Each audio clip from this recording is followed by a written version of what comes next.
What would you say to the newest person that's getting involved in the life insurance industry? They're a brand new agent, they just got licensed, or they're thinking about getting licensed here in short order.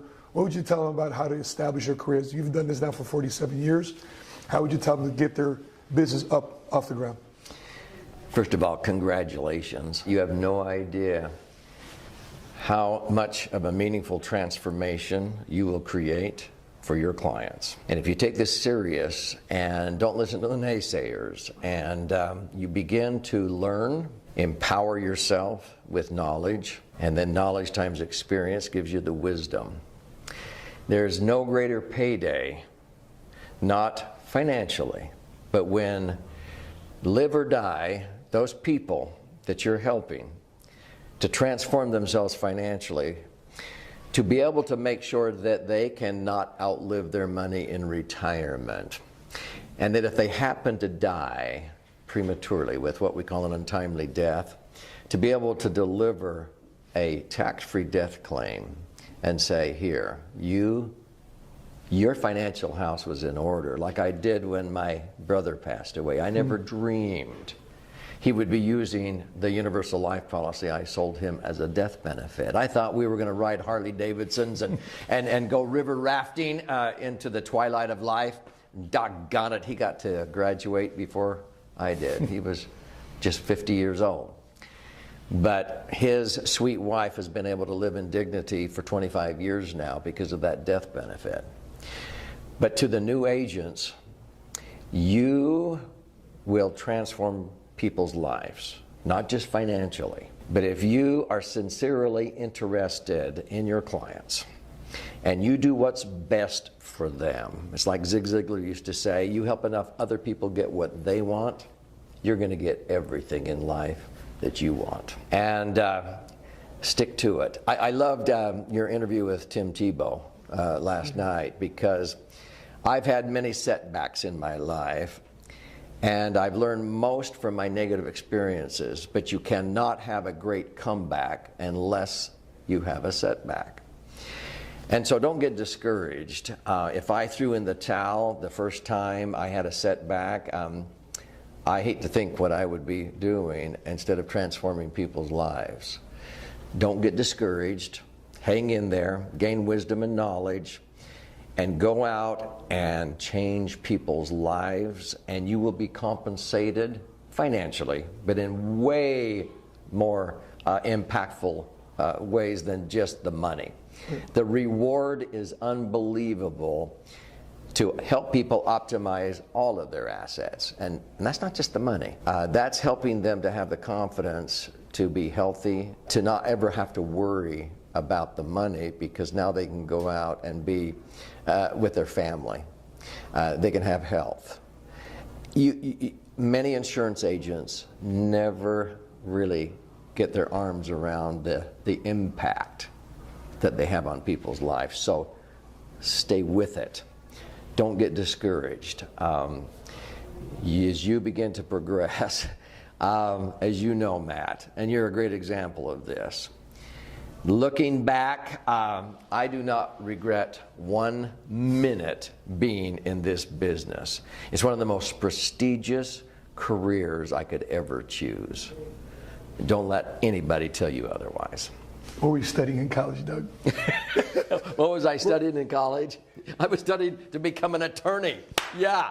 And this was a means to that end. And then most attorneys were like, if we had to do it over again, we'd rather go out and do what you're doing. Yeah.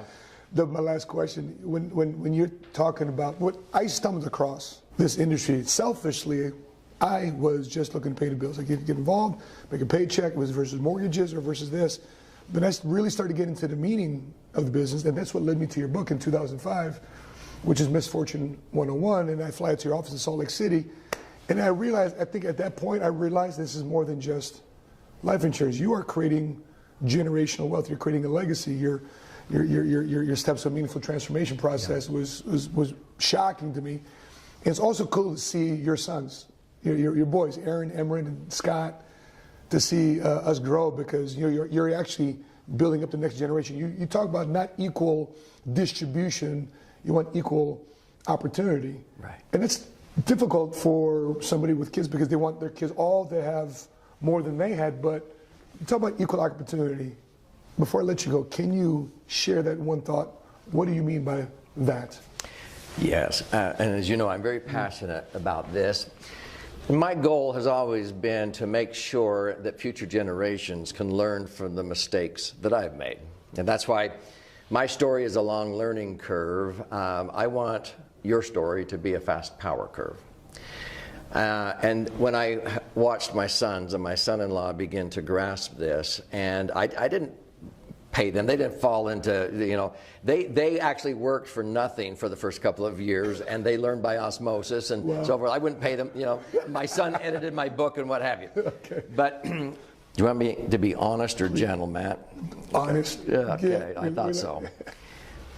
When I would meet with people and they were highly successful, and I would often ask a question, so how did you go from rags to riches? How did you achieve this empire? And they would begin to tell me their story about how they started out from scratch and so forth, just like I did at Kentucky Fried Chicken, making $1 an hour and so forth. And then they were super successful working their entire lifetime. And then oft times they would say, man, I have worked so hard. My kids will never have to work as hard as I did. Well, okay. And so they would come back through the years, and then when they would retire, they would often come in and I'd say, how's it going? And they went, Doug, golly, I don't know. I don't know what's wrong with my kids. They don't even know how to work. And I would go, maybe you stole that from them. Ooh. As a parent, oftentimes we think we're helping our children by giving them everything. So when they said, my kids will never have to work as hard as I did, I'm going, well, wait a minute here. You just talked about that's what made a man out of you. So do you want to take away all of those opportunities, okay, and you start accumulating this money, and then pretty soon you die, because most trusts and wills, it's like as soon as you die, chunk, and they divided it up, and it drops in the kid's lap, and some of them get this entitlement mindset. When do I get my share? Right. Mom, Dad, will you pay for it? Can I have? And that's called equal distribution. And I'm going to say something here. There's nothing more unequal than the equal distribution to unequals. Let me repeat it. There's nothing more unequal than the equal distribution to unequals. So, as a Christian, God does not give us equal distribution of blessings, let's say of health, to all of us, regardless of how some of us may choose to abuse our bodies. Our Creator gives us equal opportunities, not equal distribution. So when I began to help people set up their trust and their family bank under equal opportunity, then my children, my grandchildren, they have to have some skin in the game. If they'll do this, they save this much. If they contribute, if they come up and have some skin in the game, they sacrifice, they get good grades, then I might match them 50 cents on the dollar or $1 for $1. But it's giving them a hand up instead of a handout. I taught this to our grandkids at Grandpa's camp by giving all of the grandchildren little jars with caterpillars in them, and they watched in awe as the caterpillars made their cocoon, their chrysalis. A couple of weeks later, they're watching it begin to emerge in the measure of its full creation as a monarch butterfly, and I warned them. What will they be tempted to do when they see it struggling? To help it out. If they do, what happens to the butterfly? It dies. Grandma and Grandpa, Mom and Dad, we don't want you to die. So when you're struggling, deem it a privilege that God is trusting you enough to give you this challenge. And don't be a clam on the bottom of the ocean just waiting around for plankton to float to you. America was built on an eagle on a flagpole, okay? That's right. I want you to respond with all your ability instead of taking the victim role. I want to give you equal opportunities, and you come up with as much as you respond with all your ability, which is what the word responsibility means. And then Grandma and Grandpa will be there to make up the difference, because I've always learned if you will be responsible and accountable and do everything you can, God will make up the difference. And that's equal opportunities for everyone, instead of just, okay, I'll bail you out, and that's the equal distribution method. I'd rather leave behind to my family how to fish than just dumping a bunch of fish in their lap, because then they'll be fed for a lifetime. Other than that, I don't have any strong feelings on this subject, okay?